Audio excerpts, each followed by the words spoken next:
આપણે ત્યાં 16 સંસ્કારમાં વિવાહ પણ એક સંસ્કાર છે. એટલા માટે છે કે વિવાહ દ્વારા પતિ અને પત્ની જે છે એ ધર્મનું વહન કરે. આજે તમે જે કાર્ડ બનાવ્યું છે એ કાર્ડમાં લખ્યું છે ને ધર્મપત્ની. અચ્છા, શબ્દ આપણે શું કામ પ્રયોગ કરીએ છીએ ધર્મપત્ની? કારણ કે પુરુષ અને સ્ત્રીનો સંબંધ જે છે એ સંસ્કાર દ્વારા સ્થાપિત થયો છે. વિવાહ સંસ્કાર છે અને પત્નીનો અર્થ છે પત્નઃ, મતલબ પતિનું ધર્મથી જે પતન ન થવા દે એને પત્ની કહે છે.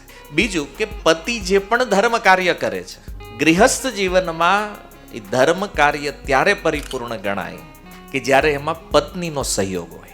વિવાહ પછી કોઈ પણ ધર્મ કાર્ય પત્ની વગર પૂર્ણ થતું નથી. તો પત્ની એટલા માટે છે જે ધર્મના કાર્યને પરિપૂર્ણ કરે. પત્ની ભોગનું સાધન નથી, આ શાસ્ત્ર વિચાર. આજકાલ સ્ત્રી એક ભોગનું સાધન માને છે. જેટલા માટે કારણ કે કેન્દ્રમાં ધર્મ નથી.